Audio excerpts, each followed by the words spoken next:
Ooh. What's up, good people? It's time for another session of that verbal cardio, man. We back again, man. You know how we do it, man. Every week, verbal cardio, we here. Um, Shout out to my co-host, Water, most vital co-host of all time. You already know what it is. And I hope you're drinking water when you listen. When you listen to this or you watching it, whatever you do, I hope you got some water with you. And I hope I can inspire y'all to drink more water and have more water intake in your life. Look at this. Look at where we at. I started this today. I opened this about 10:40 a.m. today. It is now 1:15 p.m. And I'm already right here with this gallon. This is gonna be done. This is gonna be done. Gallon a day. Gallon a day, man. Get that water in your life, man. I took the Band-Aid off. The bandage is gone. You know, you can see the little scar here. So what it was I thought it was a cyst right here. It was growing. It was getting bigger over time. And I don't remember when I first noticed it, but it had been a while since it was there. And so I was like, man, get this up out of here, Shorty, man. I don't want it here.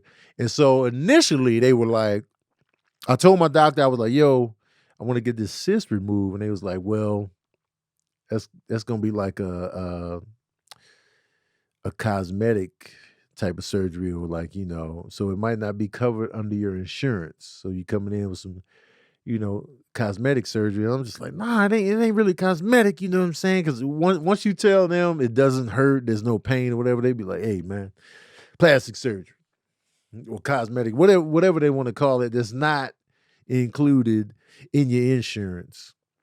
First of all, health insurance got too many goddamn loopholes.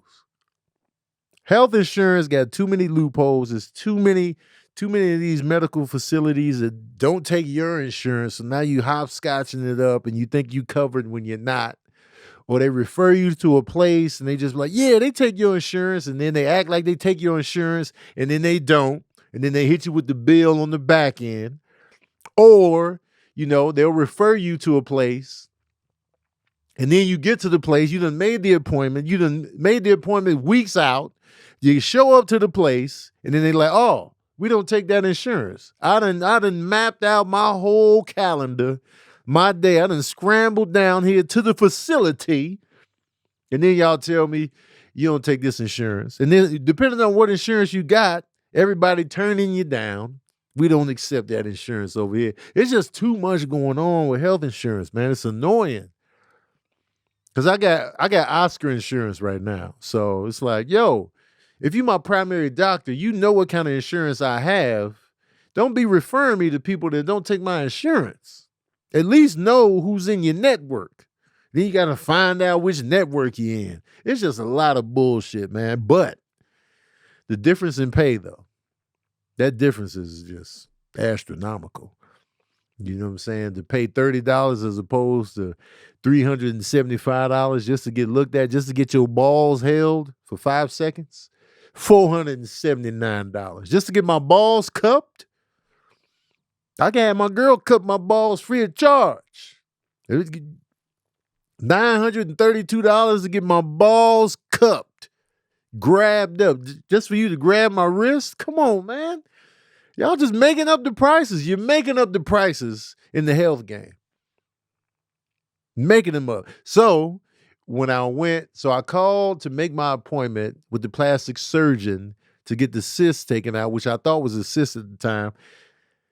Luckily, the lady on the phone was like, you might want to go through a dermatologist first before you come here because, this procedure won't be covered under insurance. So I was like, okay, all right, well, let me do that.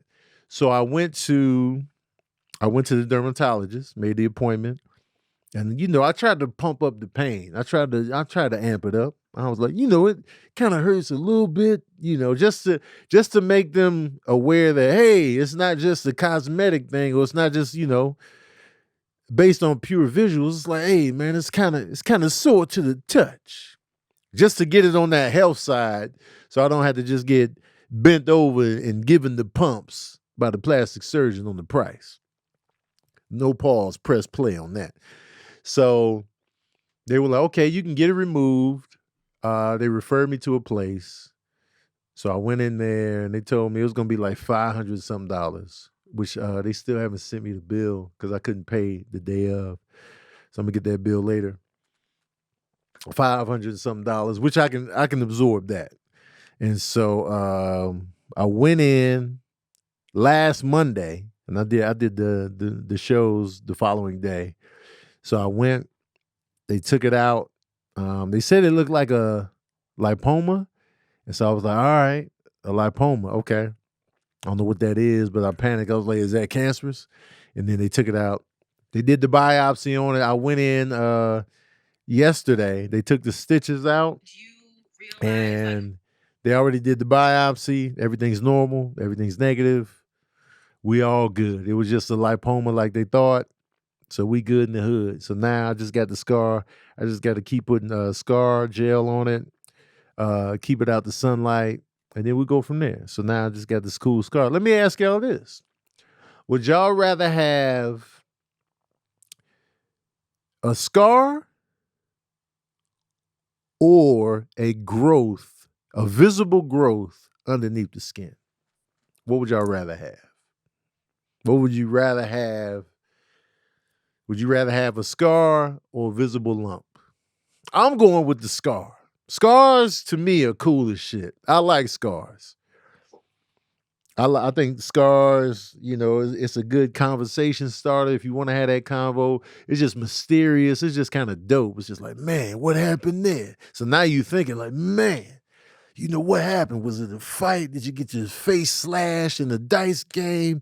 You know what I'm saying? Did you get shot at? Was you running from alligators and you fell in the alligator's mouth and then you freed your own face? So now you got the scars. You know what I'm saying? Were you in a battle in Wakanda?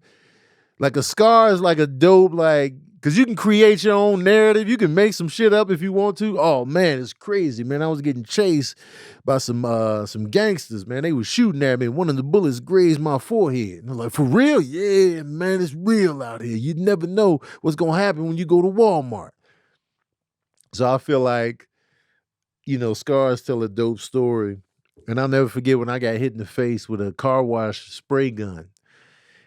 Right in the face. So it was a scar from here down to here. And I was just like, man, this scar gonna be so dope. I was excited. You know, of course I didn't want the scar, but if I had to have a scar, it was just like, well, this is what it is. Cause that scar was big. But I didn't have to have stitches or anything like that. So I was like, yeah. And then this happened around the time I was pledging for Phi Beta Sigma. So that was my name online, was Scarface. So I was like, yeah, man, I got this dope scar that's going to come around. You know what I'm saying? Yeah, I was going to be like Michael K. Williams. You know, he's got that scar on his face. And so that scar on his face, and we see Michael K. Williams and stuff like The Wire and Boardwalk Empire, it just fits the character even more because it's a real scar. So now he got that mystery. Like, man, where'd the scar come from? My scar healed up completely. My scar healed up completely. Man, I was like, man, what kind of healing factor is this? Why was I pissed at the complete heal? I should have been like, thank you, Lord. Thank you for the complete heal. But I was mad. I was like, yo, man, I want the full scar. I was Scarface online. Now I'm not Scar. Now I lost my line name. Because I came in as Scarface. Now it don't even make sense. I'm Dimples now. I'm Dimples on the line. That's not as gritty as Scarface. You know, you get Dimples over here. Now I'm soft in the community. My bad, Sabrina. I didn't know how long your meeting was gonna be, so I just started early. Oh, she in the headphones? All right, let me get up in there. My bad, Sabrina. I didn't know how long the meeting was gonna last, so I just started.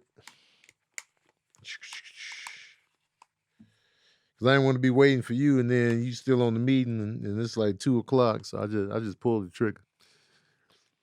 I just pulled the trigger. So Sabrina, our producer extraordinaire, will be joining us remotely. Is she here now?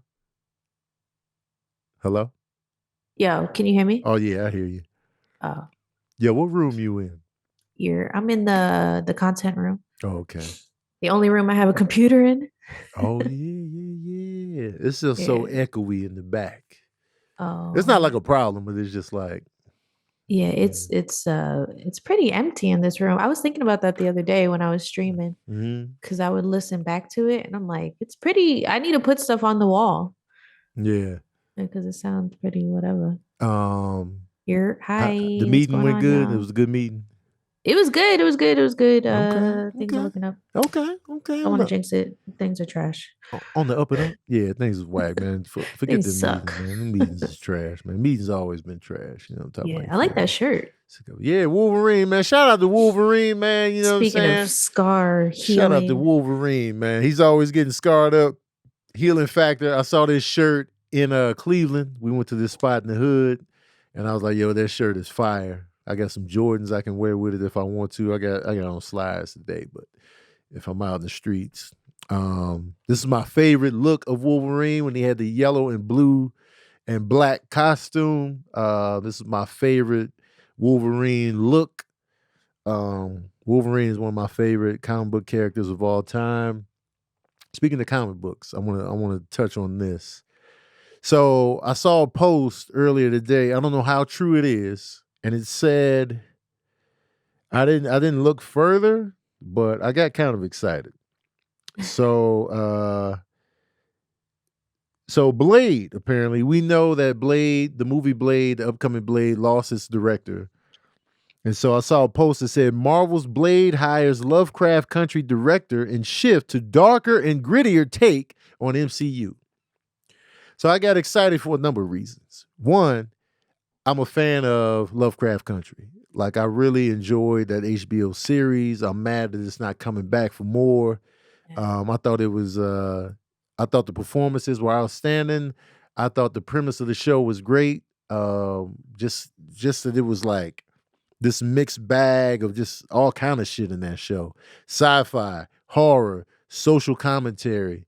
It was historical, you know, accurate events mixed into. It was a show I didn't know I wanted, and I was just like, "Yo, this is fire," and I'm pissed it's not coming back.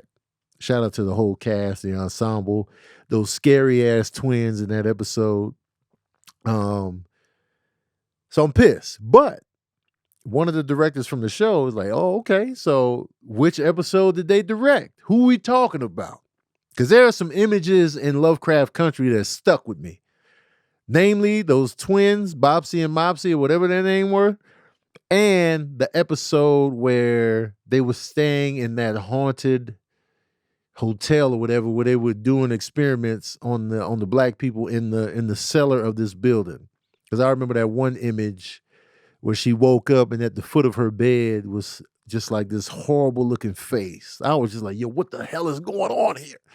So I'm hoping it's that director, whoever directed that episode, right there. Those images stuck with me. When they said darker and grittier take on the MCU, I'm praying and hoping. I'm hoping and praying and hoping and praying that they make Blade rated R. I need a rated R Blade. I don't want no PG-13 vampire shit. This ain't Twilight, man. We need it to be gritty. It's vampires, man. It's gonna be bloody. It's gonna be bloody. A lot of the reasons for movies to get a R rating is the amount of bloodshed in a movie.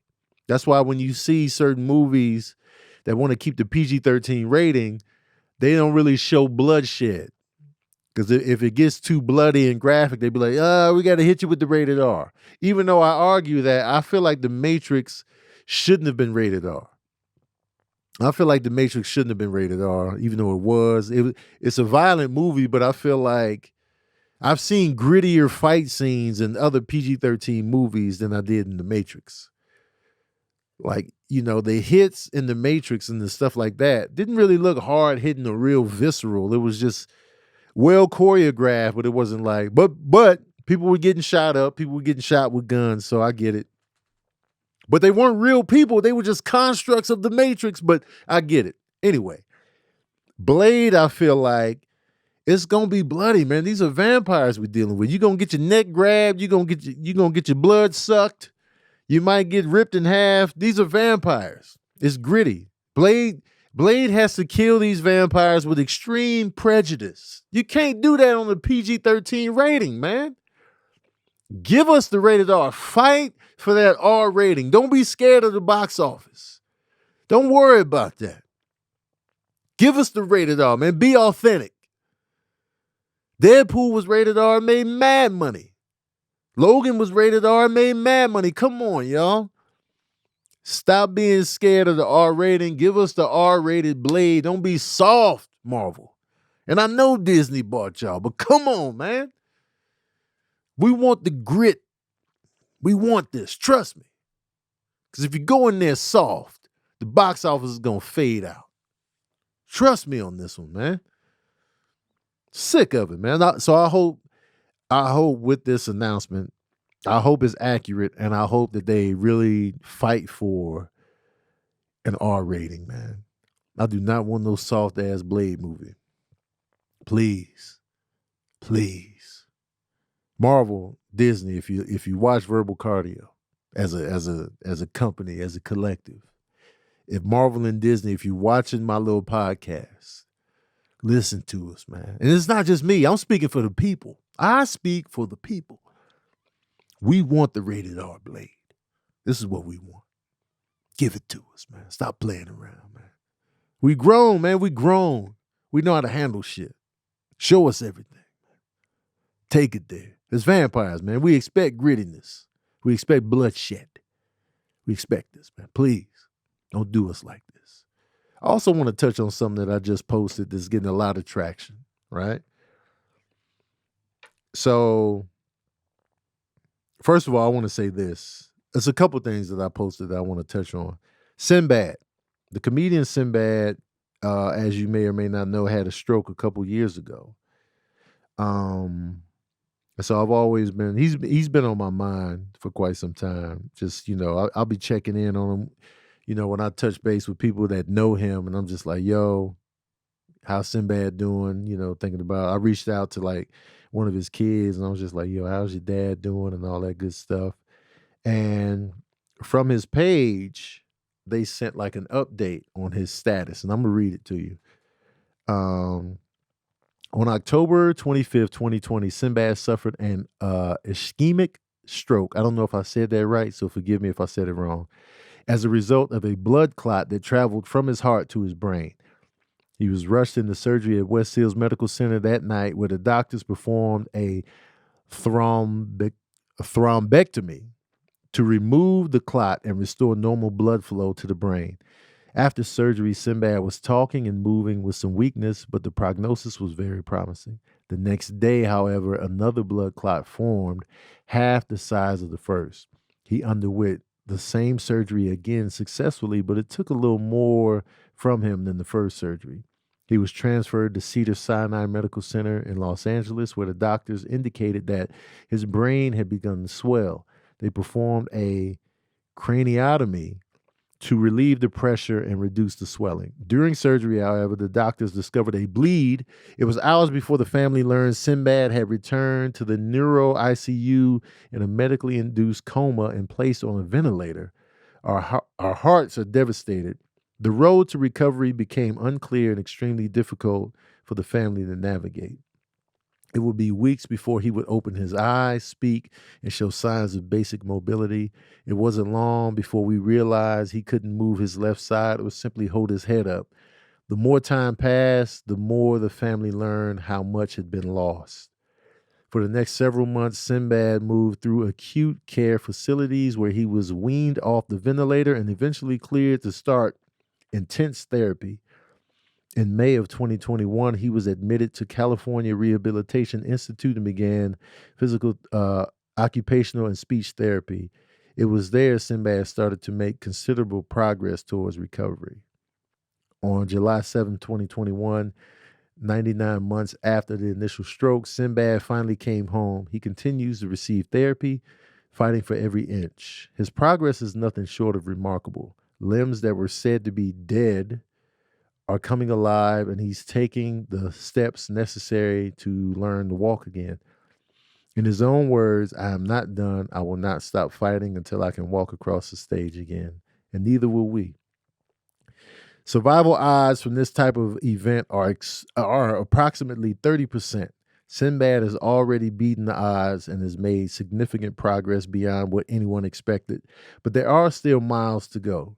2 years have passed since the initial event. The costs of therapy far exceed what insurance covers, and it has taken its toll on the family financially. Many of you have asked what you can do to support us. We created this site as an avenue for those who would like to lend their support and contribute in some way. All gifts will go to the Adkins Trust to help provide for Sinbad's care and help him continue to fight this battle. The family believes, without exception, Sinbad is here because of the multitude of prayers from all who know and love him. We are eternally grateful. Every outpouring of love and the memories of how he has touched all of you have not gone unheard, unseen, or unfelt. Thank you. You have lifted his spirits along the way and inspired the entire family. So you can gift a donation. I retweeted this post on Twitter. I didn't put the link in my Instagram. I got to do that later on today. But whatever you can pitch in will be greatly appreciated. I'm pitching in part of what you guys pitched into me, along with my own thing. Like when Serene passed, y'all really showed up and helped us out tremendously on the financial side. So I do the same. I like to do the same anyway, but a part of that, what y'all pour into me, I like to pour into others. So I'm definitely putting in on this the Sinbad recovery thing. And I'm always rooting for him. He's one of my favorite comedians ever. He's one of my comedic inspirations. He has brought me and my family so much joy. He is a stand-up comedian that we could watch as a whole family together. My mom didn't like all that cussing, but we can sit and watch a Sinbad comedy special together and not have to cringe and, get tight because my mom don't like all the cussing. So Sinbad is very much a part of our lives when it comes to like laughs and good times. So I love Sinbad, and I'm rooting for his recovery and all that. So give what you can. Give what you can. They didn't ask me to say any of this. This is all me doing it on the strength of, love and support for one of my favorite comedians. So I want to share that. Yo, you remember when we went live with Sinbad? Yes, I do. That was a good time. Still on my phone. You didn't expect it. Oh, I did not. You were like, oh, Sinbad. I did not expect that. I was like, yo. And I met Sinbad on the set of Rail when I taped for Rail. And I met him there, but I was just trying to be, professional since I was there to work. So I didn't want to ambush him with fandom, but I was just like, yo, man, I'm working with Sinbad. You know what I'm talking about? Right. But hell yeah, that was crazy. That live was like, all right, for those who don't know, the story is that Sinbad was going live with people during the pandemic. So I was like, all right, let me take my chance. And if he allows me to join, I'm gonna run up on Tony. Mm-hmm. And so he added me to the live, and I was like, oh, my boyfriend loves you. Yeah. And so I said, hold on. And I ran up on you. And you it's so funny because I screen recorded the whole thing and you can see it in your face that you're like, oh. Man. I was not ready for that. It was mad cute. Dang. And y'all was vibing. That was a moment right there. Thank you, Afro, for pinning the link in the link is in the chat on my live chat right now. The link is up here. Also, I'll try to put the link in the when we post this on YouTube on Thursday. Remind me to put the link in the info for the episode of Verbal Cardio, and I'll repost the link on Twitter today and my Facebook, and I'll put it in my stories as well on the Instagrams. On a more volatile note, so So I posted a link from Verbal Cardio last week. And usually my clips from Verbal Cardio, they do all right numbers. All right. So I posted the clip about the gay agenda and procreation. Mad discussion in the comment section, mad views, mad likes or whatever. And people in there really talking. It's one of the most viewed clips I've done for Verbal Cardio. And here's the thing. You know, I want to respond to some of these comments, and I want to say certain things here. Never in your life think that I speak in support of the gay community because I'm worried about Hollywood and I'm trying to get in good with Hollywood and this, that, and the third. Let me tell you something with my own mouth so you can hear and understand me clearly. I don't give a shit about Hollywood when it comes to that. Let me say that again, because people always sit up here and think, oh, Tony's just trying to, he done turn Hollywood. This is who I am as a person, Hollywood or not. I have gay friends. How can you have gay friends and not support the gay community? I don't understand how that, but I don't see how you can call yourself a friend of someone and then not support the community. It just doesn't work like that. Like, I have gay friends that I love and care for. Part of that is riding for them. And if you're not riding for them, are you really a friend? Are you really a loving family member? If you can sit here and say, yeah, you know, I don't support how you live in your life, so I'm not going to speak up. I'm not going to ride for you, because that just doesn't, the math doesn't add up for me like that. I couldn't sit up here and call myself your friend if I'm not really riding for you and supporting you on stuff like this. You know, I know gay people. I'm friends with gay people. I work with gay people. So it's like, I care about what they care about. You know, that's part of it. That's part of being a friend. That's part of being a loved one. You can't just ride when everything is going good, then vanish when everything is going bad. When the fight is on, you're going to turn your back? Is that what we doing out here? That doesn't make a lot of sense to me. So when I speak up on that behalf, it's never because I'm seeking validation from Hollywood. I don't give a shit. Y'all should know by now, I'm not in Hollywood now. Like, yeah, I do a movie here and there, and I've done TV, and it's just like, but you see that I'm not chasing Hollywood. They not checking for me all the time. Yeah, I'll book something every now and then, but I realize that, you know, I can't chase Hollywood. I found something in stand-up comedy that allows me to control my own destiny. That's a big part of why I work so hard at stand-up comedy. Sure, I would love to be a movie star and a TV star, but I don't have control in a lot of that. I'm at the mercy of production companies and casting directors and producers and directors. I'm at the mercy of so many people. When you see actors and actresses and people with TV shows and movies and they booking roles, it's so many people involved in that. There's so many people saying yes, no, yes, no, yes, no, yes, no. We don't like this person for the role. When you see the same actors, just know that it's a lot of people rooting for them and pushing for them, and like, yo, it's not always based on talent. And so I can't lean on that to make a living, to live my life at the mercy of people vouching for me. There's one incident where this director wanted me in his movie. He was like, yo, I want you in this movie. And he was like, I'm going to fight for you to get in this movie. But they were like, nah, we going with a more established name. It was out of my control. It was out of the director's control.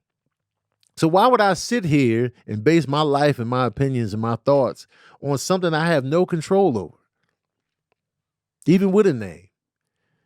I don't have a boss. My boss is honestly the people, y'all. Y'all are my bosses. And it's not just one particular boss, it's several bosses. So when you see me speak on behalf of support of the gay community, or I'm speaking on Black issues of race and injustice, when I get fired up and I'm just pissed off and I'm just like, man, fuck that. this, that, and the third.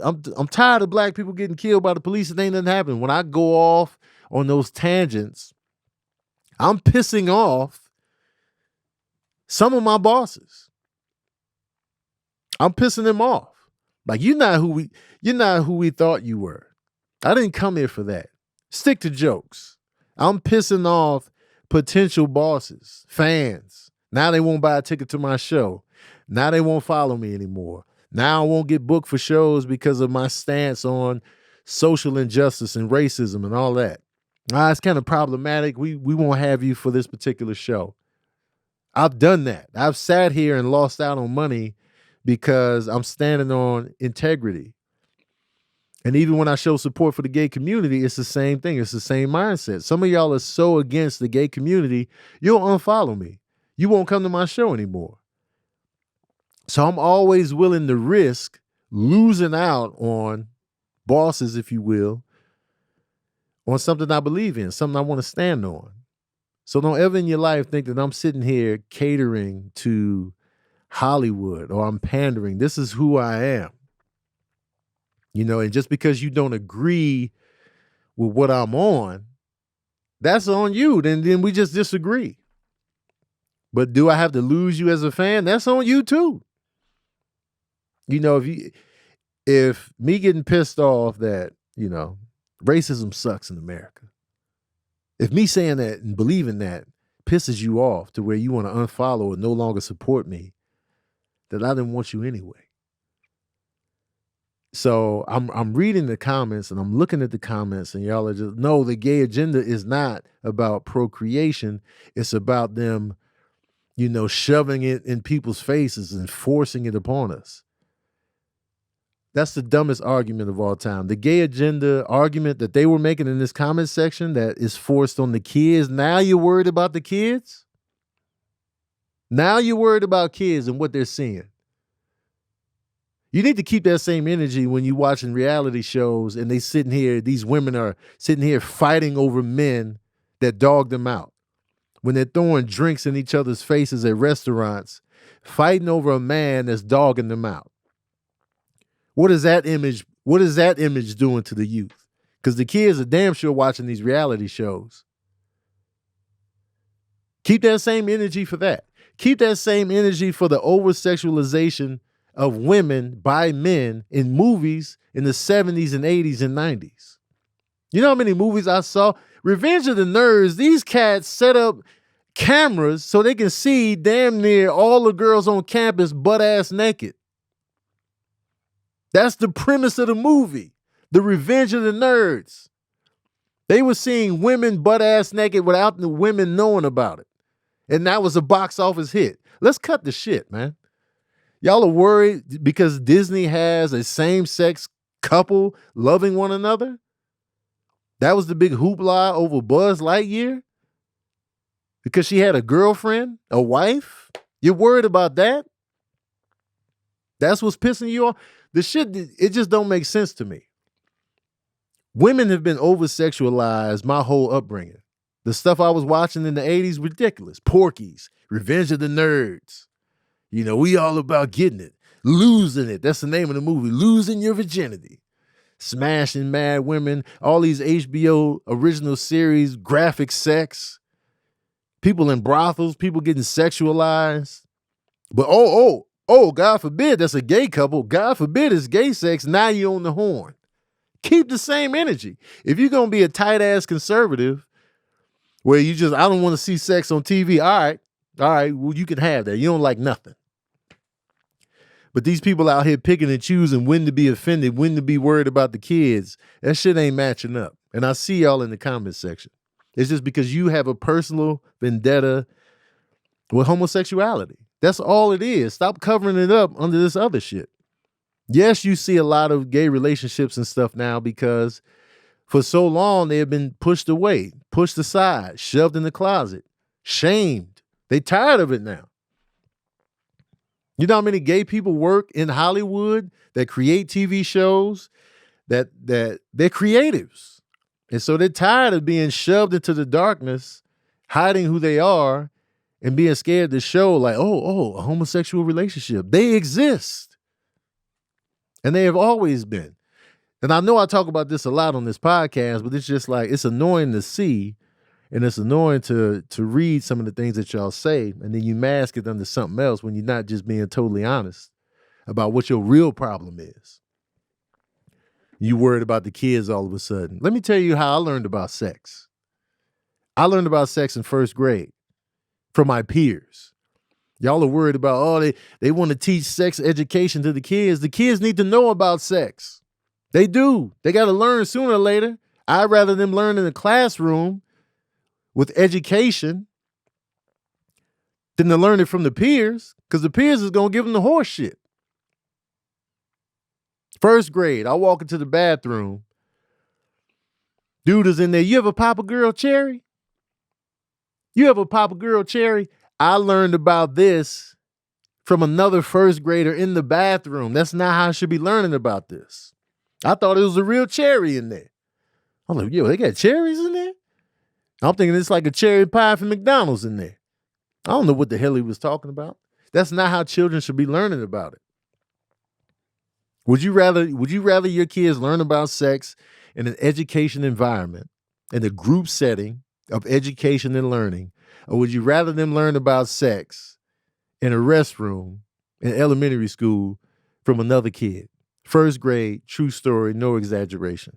I learned about popping a girl's cherry from a fellow first grader. So now I'm at the mercy of learning about sex from kids that don't even know about sex themselves. What's more beneficial?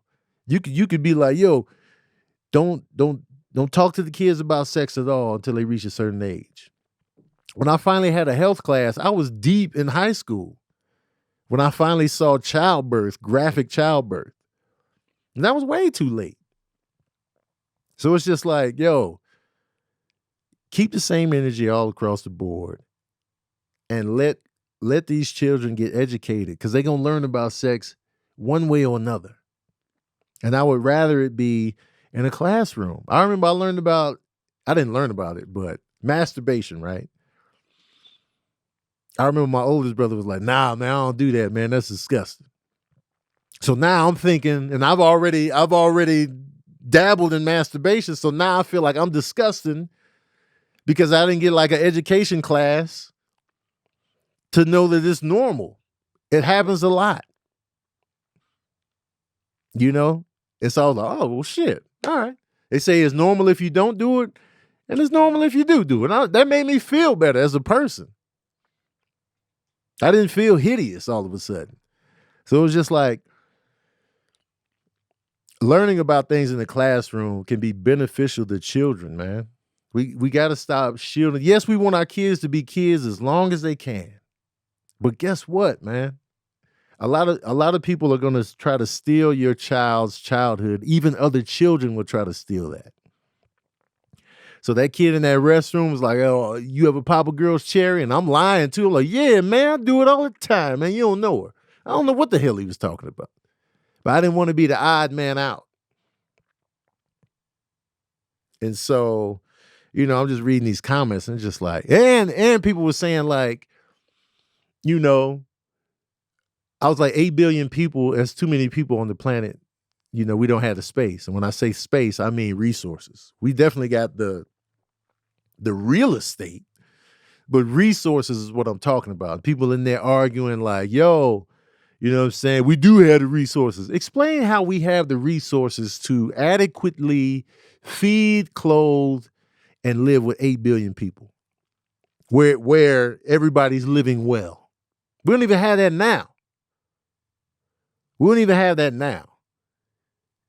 So we're overcrowding everything. America's not overcrowded, but these other countries, guess what? The world is more than just the United States. And you got people piled up and living in these conditions, these babies, these young children that don't know what's going on. They don't even have running water. Yet and still, we got the resources, we got the space. Well, then show us how we can adequately use all the space and resources to where everybody's living comfortably, everybody's healthy, happy, and have all the things that they need to survive. Tell me why so many people don't have access to this. but we got all the space. Y'all ain't making sense in the comment section. But don't ever in your life come for me and talk about, oh, Tony's just trying to do this for Hollywood. I don't need Hollywood. I'm living comfortably in life based on stand-up comedy.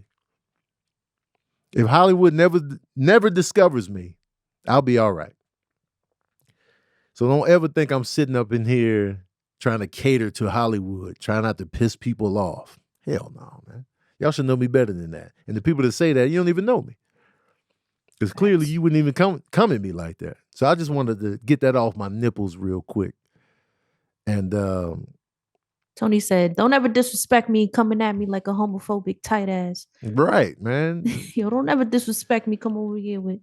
Yo, one thing I will say about the gay agenda, and if they see it on TV, they'll be gay. What about all them straight couples and all these gay adults now? What the hell happened? The straight agenda failed, if that's the case. Right. The straight agenda has failed. How long has straight been shoved in our faces? Yeah, and there's a lot of non-straight people. The man saving the girl from the family. Everything is shoved in our faces. But gay people have been here the whole time. The whole time. They out here, man. I say this all the time. It's just now they're like, we not hiding no more. And y'all can't handle it. Your child seeing a gay couple will not be like, oh, I'm gay now because I've seen this couple right here. That's not how it works. At all. They'll just say, as soon as they see it, they're going to do it. No, it's not how stuff works. So I'll just be like, man, just be real with yourself and tell us your real reason why you have beef. Also, like, how soft are you that peer pressure doesn't even have to be direct for you to just automatically do something? Like, if you think everyone's that weak, like, oh, they're doing it, I'm going to do it too. Like, that's definitely not how shit works. You know what I mean? That's silly. I don't like it. I do want to send my condolences to the 5 people who were shot and killed in Colorado this weekend at the gay club. I think there was 19 injured, 5 have passed. That's sad. And apparently the shooter, allegedly, I don't know if, this is what I've been reading. I literally just looked at this article. Apparently he was a Christian trying to do right, which is another silly thing to hide behind is religion. You don't do that. You're not representing the religion. And you're giving the religion a bad name. Facts. When you judge people and you condemn them, you're giving the religion a bad name. You can't be like God is love and then be like, well, he don't love you. Like, what are you doing? What are you doing? You're giving the religion a bad name. Right. And I also want to say this too to you ultra woke people in the comment section when it comes to race. Y'all, it's easy for you to be super ultra unapologetically woke in the comment section. The anonymity that you're hiding under. Yeah, you could be extra woke. Well, when a celebrity is apologetic, y'all like, man, see, they done folded under the pressure. What do you have to lose when you're in the comment section, extra woke? What are you at risk of losing in the comment section? What are you at risk of losing? You gonna lose your job? No, y'all talking all that woke shit in the comment section, going right to work, working under your manager or your supervisor. Because nobody is seeing what you're saying in the comment section. It's different when you got shit to lose. It's easy to be super woke in the comment section. Easy work. You can talk all the shit you want, pro-black, I'm pro-black, I would never do this, that, and the third, as you going into work. Nobody knew what you said. So it's easy for y'all to just be like, oh, they done folded under the pressure. You got millions on the line by what you're saying? What you got on the line? What have you sacrificed? What are you willing to sacrifice? What job are you willing to lose to stand in your wokeness? If you want to be super militant and 100% all the time, what are you risking? You know? I'm tired of y'all. I just be watching, man. I just be like, look at you, just extra woke, huh? No apologies, huh? Ever. What are you at risk of losing?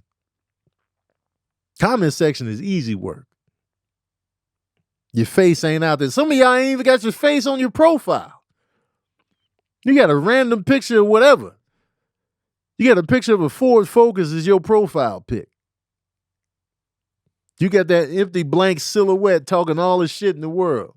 How you ultra woke. What are you at risk of losing by standing on yours? These celebrities out here, they put it all at risk. And that's a lot of pressure that comes with that. When you do have a platform, the pressure's on. The pressure's on. And a lot of y'all would crack under pressure. Yeah, a lot of y'all would crack under less pressure than that. So I just wanted to throw y'all on the grill for being extra woke. And yeah, man. You know, I ain't apologizing for nothing. Well, what do you got to lose? Show us your resume of you losing shit by standing on what you believe in. Show us that resume. What does your resume look like? I've lost money by standing on the shit I believe in. I've lost out on gigs and opportunities because of what I believed in. And I'm willing to do it again. Because I don't ever want to be put in a situation where I feel like I have to silence myself because I'm scared of losing money. I make a conscious effort to live that way, to where I ain't got to be like, well, I'm gonna just stay quiet because I don't want to piss off the wrong people, and then, you know, I lost it all. I lost a lucrative deal because, you know, they didn't want me talking about race. I don't ever want to be put in a box like that. And I always make sure, just when everything is quiet, I'll just say some shit. Man, racism is out here. It's alive and well. I'm sick of it. Just to let the new followers know where I stand. I'll do that on a whim. And you can't be too pro-black all the time, man. You gotta take some time off. To be black in America is to be in a constant state of rage. I forget who said that quote, but it's facts. It's always something happening. You always gonna be upset. Always. So you gotta make your own peace. You be like, you know what? Let me choose peace real quick. Because this shit is pissing me off. But let me choose peace. But some of y'all in the comments section, you super woke 25-8. You never turn it off, according to you. Anyway. Speaking of that, stuff like that, Kyrie is returning to the Nets. He apologized again. And I saw another thing. I was watching Shannon Sharp's interview with Cedric The Entertainer. He posted some clips. And people was on Cedric for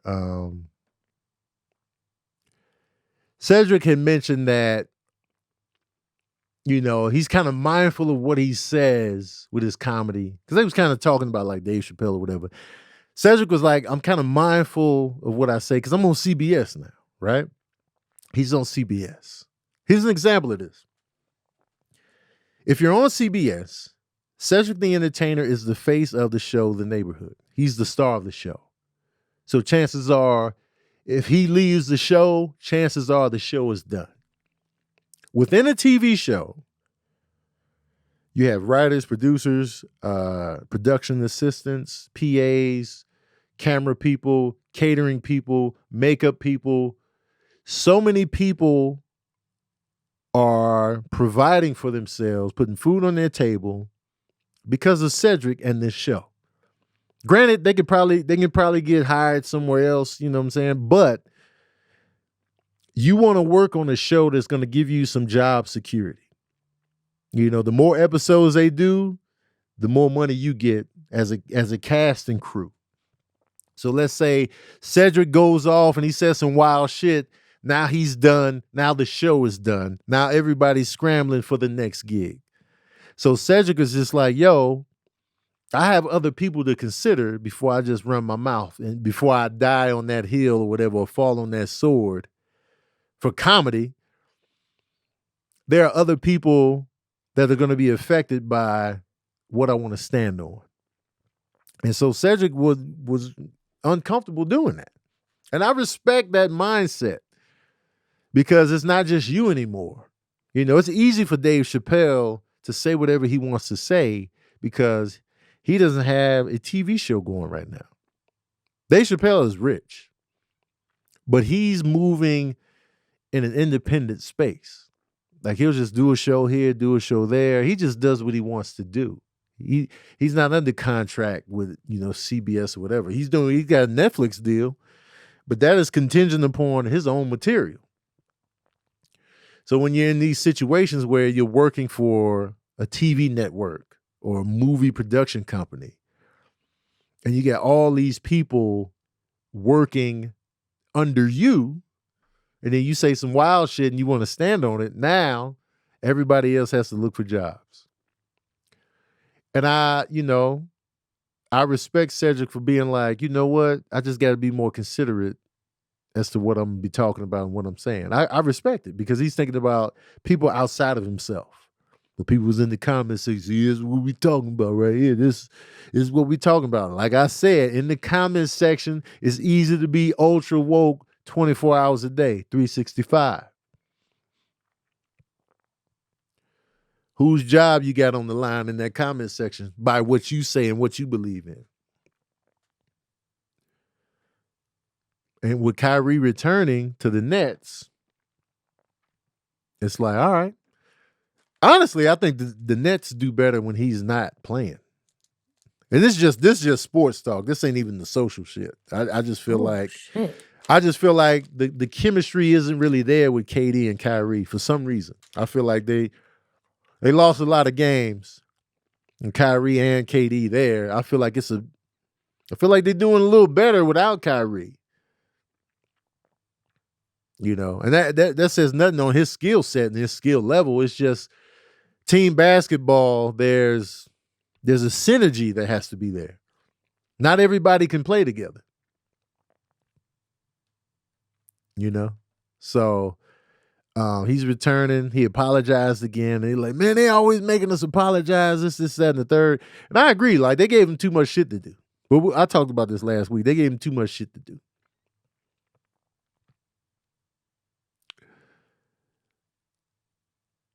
But honestly, I just feel like KD and Kyrie don't mesh well on the court for some reason.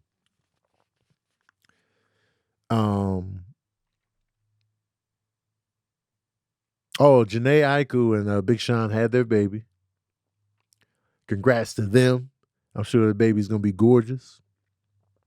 Shout out to Sean and Jhene for that little blessing. You know what I'm talking about? You feel me? That's dope. I like them as a couple, man.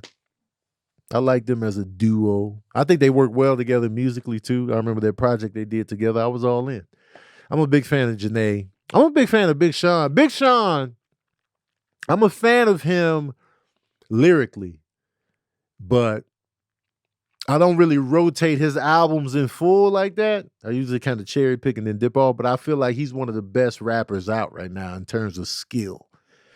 And Jhene Aiko is one of my favorite artists right now. Like I love her music. I love her songwriting. She's one of my favorites. So whenever Jhene drops some shit, I'm like, yeah, man, let's get it, man. I'm excited. I listen to her a lot. She gets a lot of airplay in my rotation. Like her and SZA are like my favorite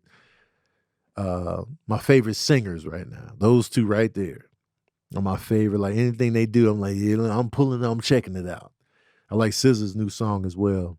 But I think that's dope that they just had a fresh baby. And Jhene, I'm not sure if this is Big Sean's first child. I'm not sure. It is? It's his debut?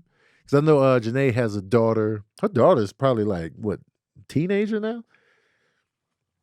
I think she just turned 12. Is she 12? Like 12, 11.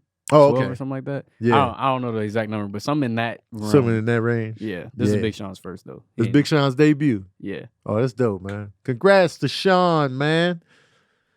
in these parents. We're gonna have to have them on daddy issues, man. Big Sean, if you're listening, if you even know who I am. She's 14. She's 14? Oh, she is 14. Oh, 14, Yeah, okay. Miko Love Browner. That's Orion's daughter. Orion's daughter, okay. Yeah. Yeah, man. Congrats to them, man. Big Sean, man, come to daddy issues. We'd love to have you on the show. That's a long shot, but I really like Big Sean's Drink Champs episode too. I thought it was dope. And I liked how Big Sean was able to stay on task verbally. Like he would purposely during the interview say his piece without Nori throwing him off track. Because Nori is all over the place. He'll cut you off. He'll do all of that. But Big Sean was like, bro, listen, bro. He would just stay on task. You gotta rein Nori in on Drink Champs. I want to be on Drink Champs, by the way. I'm manifesting it. Drink Champs and Hot Ones. I want to be on these shows. I'm putting it out there. I'm manifesting it. It worked for the Breakfast Club. It worked for the People's Party. I'm putting it out there, man. There's power in it. So let's make it happen, y'all. I'm going to post about it too, and y'all be helping me get stuff because y'all are my bosses. But I will piss my bosses off in a heartbeat. Don't get it confused. Like if y'all be mad at me for supporting the gay community and you one of my bosses, guess what? I quit. God damn it. If you one of my bosses and you want to be mad because I think racism is alive and well in America right now, and that pisses you off and you want to lose me, you want to just unfollow me and you don't want to come to my shows no more, well, I quit. God damn it. Shit. You ain't firing me. I quit. God damn it. Just to let you know. Nick Cannon having more, God damn it, man. Nick Cannon is the reason we are 8 billion. He is single-handedly the reason we are at 8 billion people on the planet, man. 2.7 million of those are Nick Cannon's kids. I never would have thought in a million years when I watched Drumline that Nick Cannon was going to be out here like Genghis Khan with these kids. Nick Cannon is the new Genghis Khan, man. He is just out here having these kids. I never would have thought when I was watching Drumline and goddamn Underclassmen and Love Don't Cost a Thing and Wildin' Out. He wilding out, man. He wilding out, all right. Multiple kids. It looked like he having a good time.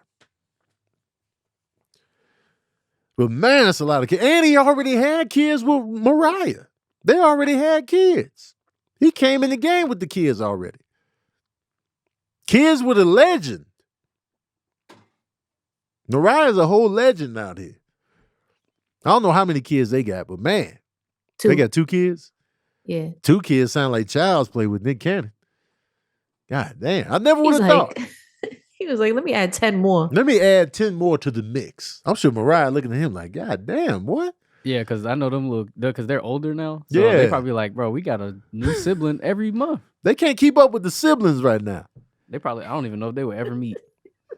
If we rolled up on Nick Cannon's kids with Mariah, his oldest children, and asked him to name all the siblings, they probably wouldn't even be able to name drop. They probably because there's a new one every minute. Man, it's impossible. What's your new baby sister name? Which one? Right. We got I don't know what their names are, but it's mad kids. Mad Raw Smash. Boy. So Larsa Pippen. Sabrina brought this to my attention that Larsa Pippen was dating what's his name? Craig Jordan? Marcus Jordan. Marcus Jordan, Michael Jordan's son. So Scottie Pippen's ex-wife was dating Michael Jordan's son. So she brought that to my attention because I was like, who the hell are these people? And she was like, this is Scottie Pippen's ex-wife and Michael Jordan's son. So I was just like, all right. And so, but initially it was just like, yo, she used to babysit him, this, that, and the third. I was like, ew. But then when I looked into it, I was like, oh, well, he's 31 and she's 48. So I was like, oh, well. And then turns out that, you know, she got married to Scottie Pippen in 2007 or 8. Let me see. Well, no, 19? Was it 1998? Yeah, because she been single for a while. She been in the streets for a minute. So she didn't even meet this kid back then. So I was like, all right. Because when I looked at the age gap was nothing, especially after we just sat up here and praised Cher for dating somebody 40 years younger than her. So 17 years ain't shit. So I was just like, oh. So she cleared her name, was like, yo, I never met that kid, you know. I wasn't babysitting him and this, that, and the third. Because initially it sounded like some Woody Allen shit was going on. But yeah. nah. It definitely sounded like that because Twitter was like, yo, she was watching this kid. Yeah. She used to be at their house. So I was like, yo, that's crazy. If this is all true, this is crazy. And then she's like, nah, bro. They got married in 1997. Yeah. 97, okay. The Bulls' last run together was 97, 98. That season. But the thing is, Pippen and Jordan ain't even tight. They wasn't even tight. So it'd be like, wait a minute. They wasn't even close. So why would they just be hanging out and babysitting each other's kids? It didn't even seem like Jordan and Pippen had that type of relationship anyway. So she cleared her name. Though. She was like, man, hey, man, look, man. Let me clear my name. Y'all go back to Cher and leave me alone. And then when I looked at the age difference, I was like, oh, shit, he big grown. Because when they say Jordan's son, I was like, man, he must be 5. I was just like, oh, he a whole 31 out here. Grown man. So there's that. Well, I'm sorry I ventilated and came in so hard on this episode, but it was just, that was just on my mind. And I was just reading the comment section. And I was just like, man, y'all really got a vendetta. After all the straight sex that has been shoved down our throats, from TV shows to movies to everything. Now you worried about the goddamn kids and what they seeing. Get the fuck up out of here. Shut y'all asses up. You're inconsistent. And the way I learned about sex, man, that shit was not in a healthy environment in terms of, I'm learning from my peers. And that's who's going to have you toe up in these streets. Teach these kids about it. They're going to learn sooner or later. Let them learn in a controlled group environment. Because the alternative is that restroom. And that shit going to be trash. Big trash.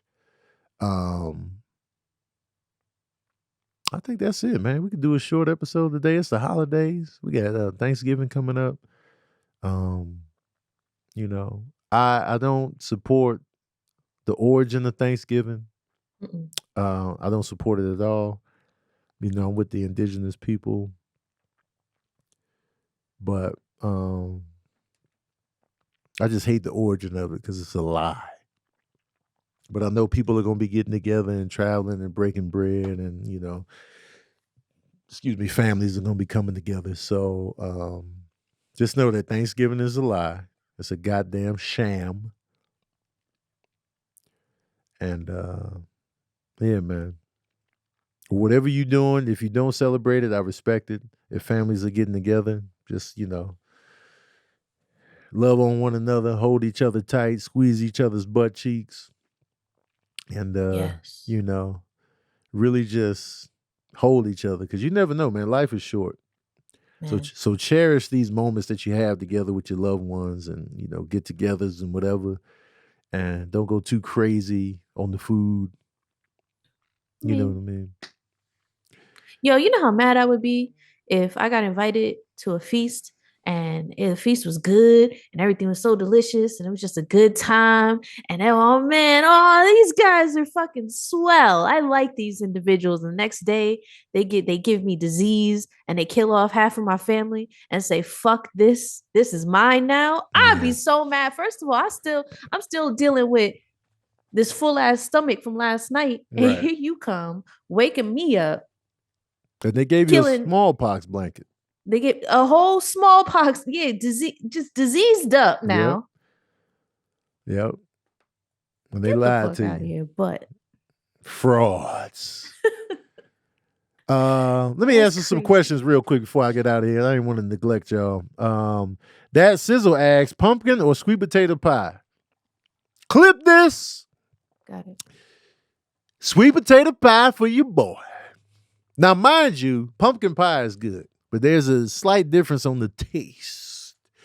I prefer the sweet potato pie myself. I don't knock people for liking the pumpkin. Initially, I thought all of it was pumpkin pie.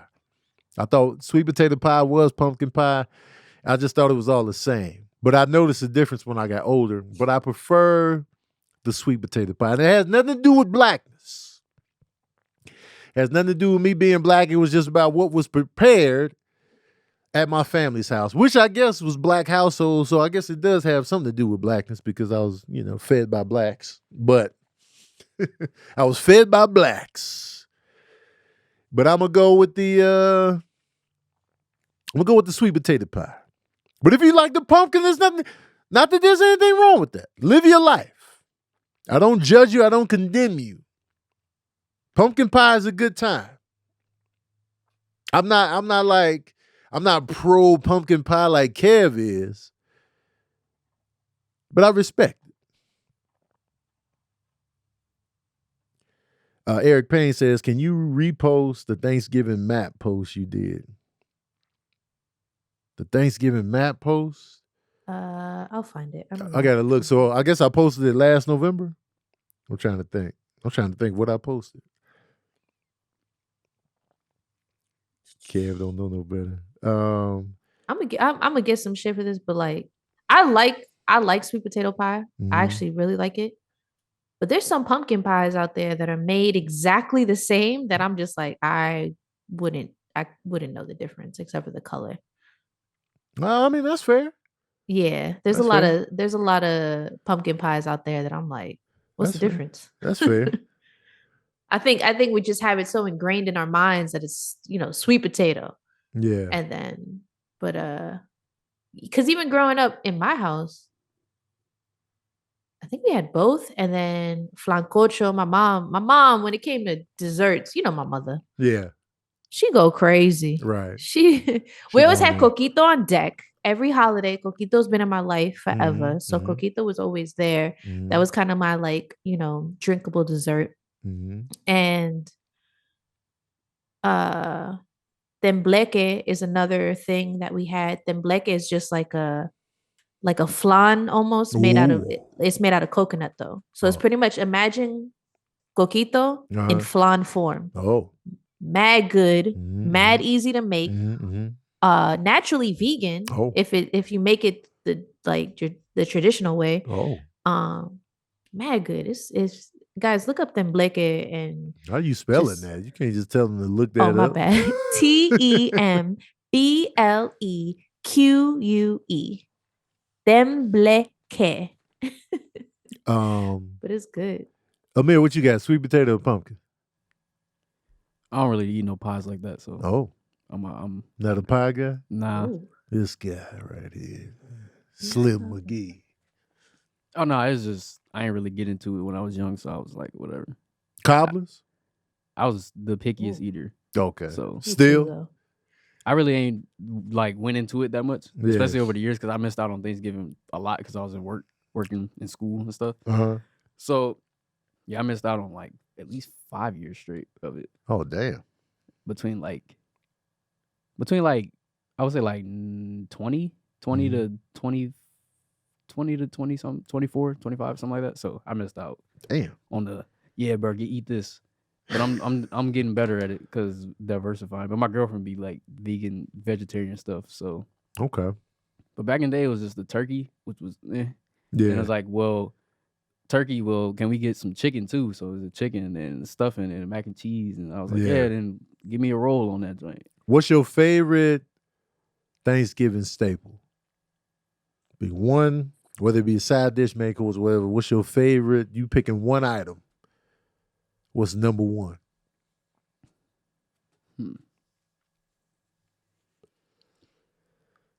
Hard hitting questions. I want to say I mean I'll probably say turkey, but turkey don't really hit like that. Yeah. On its own. Right. I'm getting turkey, but I'm definitely putting some hot sauce on it for sure. Mm-hmm. Easily. Gotta put some on that turkey. Something hot sauce, bro. Like I'm going with hot sauce for sure. It would be that or maybe mac and cheese, but I'm real picky about the cheese that's put in there too. I feel that. Like I'm not a fan of like sharp cheddar cheese. A lot of people like it, but for me it'd be like is there something there? I'd be like, no. Yeah. Sharp has a strong, like it gets the back of your throat. Yeah. My mom's recipe, she would mix the sharp with the mild. So she would do sharp and mild just to give it an extra kick on the back end. She would get that Cracker Barrel.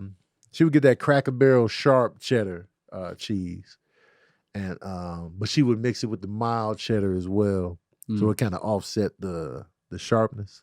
Yeah, my parents like they rock with the sharp, and I'd be like every time I'd be like, yeah, mac and cheese. It's like I was like I taste it, and it's like it has sharp cheese. Like come on, y'all. But mac and cheese for sure probably be second. Stuffing's good too. I'd be all in on that. That stuff. And mac and cheese for me, dressing a close second, and then sweet potatoes third. Sabrina, what's your favorite? My favorite, like of all time. One dish. It could be anything though, right? From the Thanksgiving lineup. I honestly have to go with coquito. Okay. The beverage. Coquito always starts in Thanksgiving and then ends New Year's. And it was always so good. Like I used to sneak to the fridge to drink some of the non-alcoholic one because like they would always like limit how much you could drink because they just didn't want to make anymore. And I'm like, man, fuck that. I'm gonna drink more. So that's the only thing I was sneaking off to like get some. Yeah. You know what I mean? So yeah, coquito it is. Yo, clip this. Oh my God. How many of you, and I'm asking you, the listeners, the viewers, my patron saints, how many of you had regular mashed potatoes every Thanksgiving? What the fuck? I did a couple times. But I feel like it was more recent though. Yeah. When I was growing up, I don't think that was and that was the other part. Like a lot of like they were saying like pork was in a lot of stuff. Yeah. My family, like immediate family, didn't eat pork or beef. So when they were like, oh yeah, the greens, but they got pork in it, like pork fat or something. We'd be like, well, I can't eat that. Right. Because when I did this map, I remember the map now. A lot of people was like, yeah, we do mashed potatoes for Thanksgiving. I've never had mashed potatoes for Thanksgiving. I feel like it was more recent for sure. I've never had mashed potatoes for Thanksgiving because we already got sweet potatoes. We already got dressing. So like, what is the mashed potatoes doing here? I ain't mad at it. Throw it on my plate. I love mashed potatoes. Don't get me wrong. Oh yeah. Don't let me make one thing incredibly clear.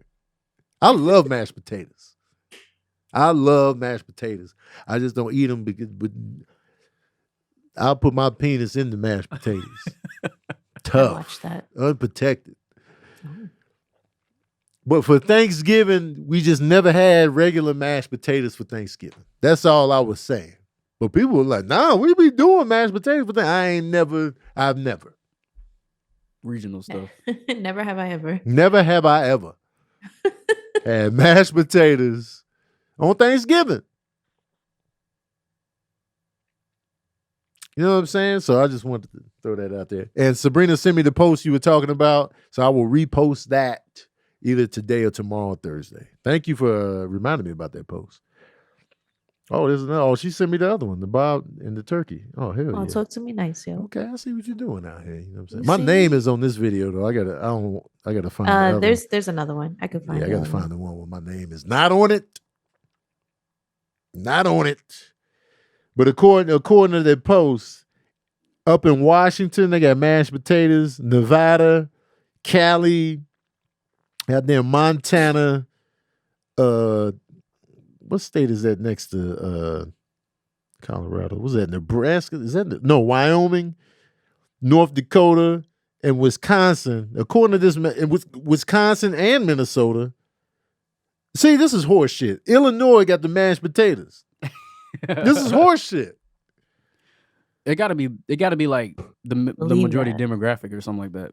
Man, They'd be like Illinois, but it's not like Chicago. No. If they did Chicago, there's no way. There's no way. We never had mashed potatoes.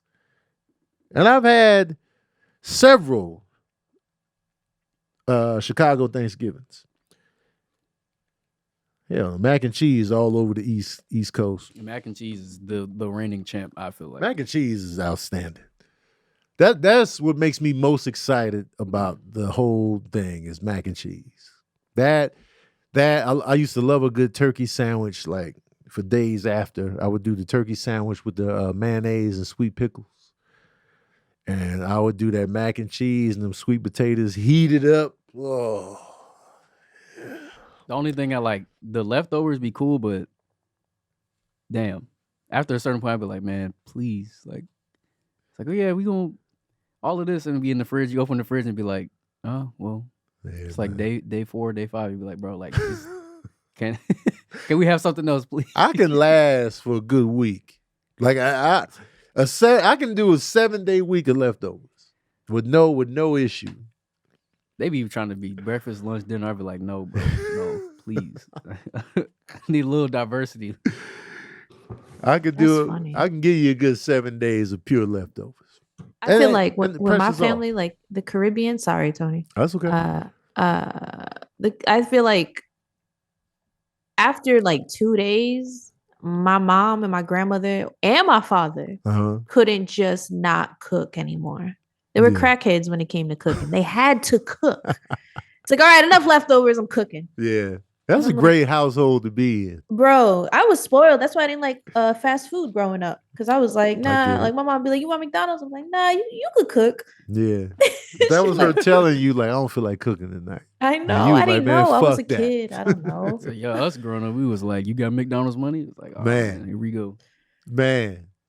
Give me home cooking all day. Man. Give me home cooking all day. When Sabrina be asking me, you want me to cook? Yes. The answer is yes. Why are you asking? I'd be asking because I don't know. Because I'm also not sure. Now you have like a rhythm. You have a good rhythm right now with your cooking because you felt a little lost at one point, right? Yeah. You felt like your food wasn't hitting. Right. And I feel like now your food is hitting because you're cooking more. Yeah. So I don't want to get in the way of that with constantly cooking again. And then when you get back to the stove, you're like, fuck, what do I do? You know what I mean? Yeah. So like, I like letting you cook because one, you cook good. Like it tastes really good. Every time you give me a plate, I'm like, okay, well, baby over here doing what he got to do. Thanks, man. And also like, I just want you to stay comfortable. Yeah. Cooking. Mm-hmm. You feel me? Because I felt bad when you were like, none of my food, like nothing tastes. Oh, I lost all confidence in the kitchen. Man. I lost all the confidence in the kitchen. I mean, it's understandable because after you eat my food, you know what I mean? Everything else is relax, questionable. Man. Just take it easy. You're scaring the kids. All right, y'all. Let me get out of here. Thank y'all for tuning in to Verbal Cardio. Spread the word, share, like, post, comment. Please comment. And I'm sure this episode will probably have a lot of people talking, especially when we clip this. You know what I'm saying? Especially when I was just going off. I apologize, but that was on my nipples, and I had to get it off. I have to get stuff off my nipples. I just have to do it. I can't just let it simmer in myself. Y'all gonna feel it too. Next up, I'm doing about to do a new episode of Grosse Pointe Bake, the top selling Black artists in the U.S. Top selling music, top selling Black artists in the U.S. That's what's next on Grosse Pointe Bake. We're going to record that live right now. If you're listening to this Thursday, I dropped a new episode of Grosse Pointe Bake, the top grossing bad boy albums of all time. Be sure to check that out. And I appreciate y'all, man. Shout out to Sabrina and Amir up in here with me. And yeah, y'all, we out.